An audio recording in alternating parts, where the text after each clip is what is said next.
നമസ്കാരം, പുതിയൊരു വീഡിയോയിലേക്ക് എല്ലാവർക്കും സ്വാഗതം. ഇന്നത്തെ വീഡിയോയിൽ നമ്മൾ ഡിസ്കസ് ചെയ്യാൻ പോകുന്നത് secretary, local self government institution, panchayat secretary, municipal സെക്രട്ടറിയുടെ നോട്ടിഫിക്കേഷൻ ഉടനെ വരുമെന്നുള്ളൊരു ഡേറ്റ ഉണ്ട്. എല്ലാവരും വന്നിട്ട് ഇപ്പൊ ചോദിക്കും, ഇതുവരെയുള്ള ഡിഗ്രി പ്രിലിംസിന്റെ റിസൾട്ട് പോലും വന്നിട്ടില്ല. അപ്പൊ അതൊക്കെ വന്നോളും കേട്ടോ. ഈ പറഞ്ഞത് കൂട്ട് ഒരു എക്സാമും ക്യാൻസൽ ആവാനും പോകുന്നില്ല, റിസൾട്ട് തടഞ്ഞു വെക്കാനും പോകുന്നില്ല, ഒന്നുമില്ല. അതുകൊണ്ട് പഠിച്ചു തുടങ്ങുന്ന പുതിയ കുട്ടികളാണെന്നുണ്ടെങ്കിൽ ഒരുപാട് പേര് നോക്കിയിരിക്കുന്ന ഒരു പോസ്റ്റാണ് LSGD സെക്രട്ടറി എന്ന് പറയുന്നത്. അപ്പൊ അതിനെ പറ്റിയിട്ട് ഡീറ്റെയിൽഡ് ആയിട്ടൊന്ന് പറയാം. ഞാൻ ഈ കോഴ്സിനെ സംബന്ധിച്ചിട്ടോ അല്ലെങ്കിൽ ഒരു മാർക്കറ്റിങ്ങോ അങ്ങനെയൊന്നും അല്ല, ഈ ഒരു പോസ്റ്റിനെ പറ്റിയിട്ടും ഇതെങ്ങനെ പഠിച്ച് നമുക്ക് ക്രാക്ക് ചെയ്തെടുക്കാം തുടങ്ങിയിട്ടുള്ള കാര്യങ്ങളാണ്. കാരണം കുറെ കുട്ടികൾ എന്നോട് ചോദിക്കുന്നുണ്ടായിരുന്നു, ഇതൊക്കെ UPSC ലെവലിൽ പ്രിപ്പയർ ചെയ്യുന്നവർക്ക് മാത്രം വേണ്ടിയിട്ടുള്ളതല്ലേ, അല്ലെങ്കിൽ ഇതൊക്കെ നമ്മളെ കൊണ്ട് പറ്റുമോ എന്നൊക്കെ ചോദിക്കുന്ന കുറെ ആൾക്കാരുണ്ട്. അപ്പൊ അവർക്കൊക്കെ വേണ്ടിയിട്ട് ചെയ്യുന്ന ഒരു വീഡിയോ ആണ് ഇത്. കാറ്റഗറി നമ്പർ 571/2023 മെയിൻസിന്റെ സിലബസ് ആണ് ഇത്.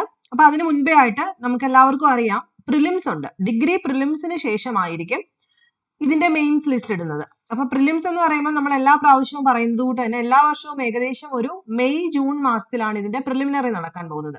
അതുകൊണ്ട് നമ്മൾ എക്സ്പെക്ട് ചെയ്യുന്നത് 2027 മെയ് ജൂൺ മാസത്തിലാണ് നെക്സ്റ്റ് ഡിഗ്രി പ്രിലിംസ് നമ്മൾ എക്സ്പെക്ട് ചെയ്യുന്നത്. അപ്പൊ അതിനകത്ത് LSGD സെക്രട്ടറി ഉണ്ടായിരിക്കും. ആ ഒരു പ്രതീക്ഷയോട് കൂടിയിട്ട് നിങ്ങൾ ഡിഗ്രി പ്രിലിംസ് പഠിച്ചു തുടങ്ങുക. അപ്പൊ ഡിഗ്രി പ്രിലിംസിന്റെ സിലബസിന് ഇതുവരെ ചേഞ്ച് ഒന്നും ഇല്ല. History, geography, economics, civics, Indian constitution, art, literature, cultural, sports, basics of computer science and technology, maths, Malayalam, English 100 മാർക്കാണ്. അപ്പം ഇതിന്റെ കഴിഞ്ഞ പ്രാവശ്യത്തെ കട്ട് ഓഫ് എന്ന് പറയുന്നത് ഏകദേശം ഒരു 49 മാർക്കായിരുന്നു. അതായത് പഞ്ചായത്ത് സെക്രട്ടറി, മുനിസിപ്പൽ സെക്രട്ടറിയുടെ പ്രിലിമിനറി കട്ട് ഓഫ് ആണ് 49 മാർക്കായിരുന്നു. ജസ്റ്റ് ഞാനൊന്ന് കാണിക്കാം, എല്ലാവർക്കും അറിയാമായിരിക്കും. 49.7352 ആയിരുന്നു പ്രിലിംസിന്റെ കട്ട് ഓഫ്. 49 മാർക്ക് വാങ്ങിച്ചവരെല്ലാം തന്നെ മെയിൻസ് എക്സാം എഴുതിയിട്ടുണ്ടായിരുന്നു. അപ്പൊ മെയിൻസ് എക്സാമിലേക്ക് വരുന്ന സമയത്ത് സിലബസ് 2 പേപ്പറായിട്ടാണ്. കാരണം റെപ്യൂട്ടഡ് പോസ്റ്റ് ആണ്. 2 പേപ്പർ എന്ന് പറയുമ്പോൾ 200 മാർക്കിനാണ്. 100 മാർക്കിന് ജനറൽ സ്റ്റഡീസും 100 മാർക്കിന് സ്പെഷ്യൽ ടോപ്പിക്സും ആയിരുന്നു. ജനറൽ സ്റ്റഡീസിന്റെ 100 മാർക്ക് എന്ന് പറയുമ്പോൾ അവിടെ വരുന്നത് നമ്മുടെ സെയിം, അതായത് പ്രിലിംസിന്റെ അതേ ടോപ്പിക്സ് തന്നെ ആയിരിക്കും ജനറൽ ടോപ്പിക്സിനകത്ത് വരുന്നത്. അതിനകത്ത് വരുന്ന പ്രത്യേകത എന്താണെന്ന് ചോദിച്ചു കഴിഞ്ഞാൽ, നമ്മുടെ LDC പോലെയുള്ള എക്സാംസിന്, പ്രത്യേകിച്ച് കമ്പനി ബോർഡ് അസിസ്റ്റന്റിന്റെ ഒക്കെ മെയിൻസിന്റെ എക്സാമിന്റെ അതേ syllabus, history, geography, Indian constitution, biology, physics, chemistry, life science and public health എന്നുള്ള പേരിൽ ബയോളജി പോർഷൻസും, ഫിസിക്സ്, കെമിസ്ട്രി, കറണ്ട് അഫയേഴ്സും, പിന്നെ മലയാളം, ഇംഗ്ലീഷ്, മാത്സ്. അപ്പൊ അവിടെ ഫിസിക്സും കെമിസ്ട്രിയും ലൈഫ് സയൻസും പബ്ലിക് ഹെൽത്തും ഒക്കെ നിങ്ങൾ NCERT ടെക്സ്റ്റ് ബുക്ക് നോക്കി ഇപ്പൊ തന്നെ പഠിച്ചു തുടങ്ങാം. ഇപ്പൊ തന്നെ ഡിഗ്രി പ്രിലിംസ് പാസ് ആയിട്ട് മെയിൻസ് എഴുതാനിരിക്കുന്നവർ കാണുമല്ലോ. അപ്പൊ അവരും അടുത്ത വർഷത്തേക്ക് LSGD നോക്കുന്നുണ്ടെങ്കിൽ ഈ ഒരു pattern NCERT SCERT text book ഇപ്പൊ തന്നെ പഠിച്ചു തുടങ്ങാം. ഇനി ഈ ജനറൽ പേപ്പറിന് ശേഷം വരുന്ന സെക്കൻഡ് പേപ്പർ ആണ് നമുക്ക് കുറച്ച് ടഫ് ആയിട്ട് വരുന്നത്. അതിനകത്ത് 100 മാർക്കിന് ചോദിക്കുന്നത് Indian polity 15 mark, Indian economy 15 mark, rural development ഇന്ത്യയിൽ 15 mark, democratic decentralisation 15 mark, decentralised planning 12 mark, concept of grass root level development 12 mark, urban governance 8 mark, e governance 8 mark. അപ്പൊ നമുക്ക് എളുപ്പത്തിൽ, നിങ്ങൾ ഒന്ന് ശ്രദ്ധിച്ച്, ഇന്ത്യൻ പൊളിറ്റി 15 മാർക്കിന് നമുക്ക് എളുപ്പത്തിൽ പഠിക്കാൻ പറ്റുന്ന ടോപ്പിക്സ് മാത്രമേ ഉള്ളൂ. ഇന്ത്യൻ പൊളിറ്റിയുടെ എവല്യൂഷൻ, ബ്രിട്ടീഷ് റൂളിന്റെ ഫീച്ചേഴ്സ്, അതുപോലെ നാഷണൽ മൂവ്മെന്റുമായിട്ട് ബന്ധപ്പെട്ട ലീഡേഴ്സും അവരുടെ ഇവന്റ്സും, അഡ്മിനിസ്ട്രേറ്റീവ് ഓർഗനൈസേഷൻ എങ്ങനെയായിരുന്നു ബ്രിട്ടീഷ് റൂളില്, ഇന്ത്യൻ ഗവൺമെന്റ് എങ്ങനെയാണ് ഫോം ചെയ്തത്, കോൺസ്റ്റിറ്റ്യൂന്റ് അസംബ്ലി, ഇന്ത്യൻ കോൺസ്റ്റിറ്റ്യൂഷന്റെ ആർക്കിടെക്റ്റുകളെ പറ്റിയിട്ട് തുടങ്ങുന്ന എളുപ്പത്തിൽ പഠിച്ചെടുക്കാൻ പറ്റുന്ന ടോപ്പിക്സ് ആണ്. ഇന്ത്യൻ എക്കണോമി ആണെങ്കിലും വലിയ കുഴപ്പമില്ല, ടോപ്പിക്സ് കുറവാണ്, മാർക്ക് കൂടുതലുമാണ്. അപ്പൊ നമുക്ക് ഈസി ആയിട്ട് പഠിച്ചെടുക്കാൻ പറ്റും. അതായത് നമുക്ക് ഫസ്റ്റ് പേപ്പറിനേക്കാളും കുറച്ചുകൂടെ ആധികാരികമായിട്ട് പഠിച്ചാൽ ഉറപ്പായിട്ട് മാർക്ക് സ്കോർ ചെയ്യാൻ പറ്റുന്നതാണ് സെക്കൻഡ് പേപ്പർ പഠിക്കുന്നവർക്ക്, സിലബസ് ഓറിയന്റഡ് ആയിട്ട്. അപ്പൊ ഏകദേശം 200 മാർക്ക് വരുന്നത്. അതിന്റെ കൂട്ടത്തിൽ നമുക്കൊരു ഇന്റർവ്യൂവും കൂടെ ഉണ്ട്. ആ ഇന്റർവ്യൂ ചെയ്തതിന് ശേഷമാണ് ഫൈനൽ ലിസ്റ്റ് അവർ ഇടുന്നത്. ഇതാണ് ഫൈനൽ ലിസ്റ്റ് എന്ന് പറയുന്നത്. 571/2023 ഫൈനൽ ലിസ്റ്റ് ആയിരുന്നു ഇത്.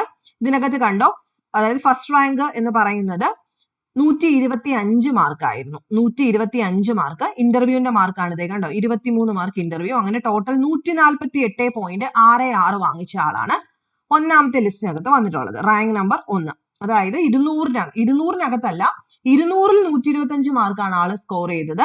അതിന്റെ കൂട്ടത്തിൽ 23 മാർക്ക് ഇന്റർവ്യൂവും കൂടെ കയറി. അങ്ങനെ 148 ഫസ്റ്റ് റാങ്ക് എന്ന് പറയുന്നത്. അപ്പൊ നിങ്ങൾ ഇന്ന് തന്നെ തീരുമാനിക്കുക, നിങ്ങൾക്ക് പഠിക്കാൻ താല്പര്യം ഉണ്ട് എന്നുണ്ടെങ്കിൽ ആദ്യം പഠിക്കേണ്ടത്, ഡിഗ്രി പ്രിലിംസിന്റെ സിലബസ് ഉറച്ചിരിക്കുന്നവരാണെങ്കിൽ ആദ്യം പഠിക്കേണ്ടത് സെക്കൻഡ് പേപ്പർ തന്നെയാണ് എന്നാണ് എൻ്റെ ഒരു അഭിപ്രായം. അതായത് മെയിൻസിന് പ്രിപ്പയർ ചെയ്യണം എന്ന് ആവശ്യമുള്ളവര് ഡിഗ്രി പ്രിലിംസ് ഒരുവിധം ഒരു 80% ഉറപ്പിച്ചു വെച്ചിരിക്കുന്നവരാണെങ്കിൽ, ഇനി അതല്ല പുതിയ കുട്ടികളാണ് എന്നുണ്ടെങ്കിൽ നിങ്ങൾ ആദ്യം ഡിഗ്രി പ്രിലിംസിന് ഏകദേശം ഒരു 55 മാർക്ക് സ്കോർ ചെയ്യുന്ന രീതിയിലേക്ക് പഠന നിലവാരം ഉയർത്തുക. 55 to 60 മാർക്ക് സ്കോർ ചെയ്യുന്ന രീതിയിലേക്ക് ഉയർത്തുക. കാരണം കഴിഞ്ഞ പ്രാവശ്യത്തെ ഇതുപോലെയല്ല, ഇപ്പൊ ആൾക്കാർ കുറച്ചുകൂടെ സിലബസ് ആധികാരികമായിട്ട് മനസ്സിലായി, ക്വസ്റ്റ്യൻ പേപ്പർ ഒക്കെ നന്നായിട്ട് പ്രിപ്പയർ ചെയ്യുന്നുണ്ട്. അതുകൊണ്ട് നിങ്ങൾ ഒരു 55 to 60 റേഞ്ചിലേക്ക് പ്രിലിംസിന്റെ മാർക്ക് ഉയർത്തിയതിനു ശേഷം, അത് ഉറപ്പുവരുത്തിയതിനു ശേഷം നിങ്ങൾ സെക്കൻഡ് പേപ്പർ പഠിക്കുക. ഓക്കെ, അപ്പൊ എന്തെങ്കിലും ഹെൽപ്പ് വേണമെങ്കിൽ നിങ്ങൾക്ക് ചോദിക്കാം. അതുപോലെ 18 മുതൽ 40 വയസ്സ് വരെയാണ് ജനറൽ കാറ്റഗറിക്ക് നെക്സ്റ്റ് നോട്ടിഫിക്കേഷൻ എഴുതാൻ പറ്റുന്നത്. OBC ആണെങ്കിൽ 18 മുതൽ 43 വരെയും, SC/ST കാറ്റഗറി 18 മുതൽ 45 വയസ്സ് വരെയും ഇത് അപേക്ഷിക്കാവുന്നതാണ്. അപ്പൊ 18 എന്ന് പറയുമ്പോൾ ശരിക്കും ഡിഗ്രി വേണം, നമുക്ക് LSTD എഴുതണമെന്നുണ്ടെങ്കിൽ ഡിഗ്രി വേണം. അപ്പൊ ഏകദേശം ഒരു 21 വയസ്സ് തൊട്ടുള്ള ആൾക്കാരായിരിക്കുമല്ലോ ഉറപ്പായിട്ടും എഴുതുന്നത്. അപ്പൊ 45 വയസ്സ് വരെ SC/ST, 43 OBC, 40 വരെ ജനറൽ കാറ്റഗറിക്ക് എഴുതാം. കിട്ടിയാൽ നല്ലൊരു പോസ്റ്റ് ആണ്. അതുപോലെ PSCയുടെ ഇപ്പോഴത്തെ ഒരു നിലവാരമോ അല്ലെങ്കിൽ താമസിക്കുമോ നടക്കുമോ അങ്ങനെയൊന്നും നിങ്ങൾ ചിന്തിക്കേണ്ട. പഠിക്കാൻ താല്പര്യമുള്ളവരാണെങ്കിൽ, ജോലിയോടൊപ്പം ചെയ്യുന്നവരൊക്കെ ആണെങ്കിലും ഇന്ന് തന്നെ നിങ്ങൾ പഠിച്ചു തുടങ്ങുക. ഓക്കെ, അപ്പം എന്തെങ്കിലും സംശയം ഉണ്ടെങ്കിൽ ചോദിക്കാം. നെക്സ്റ്റ് വീഡിയോയിൽ കാണാം. ബൈ.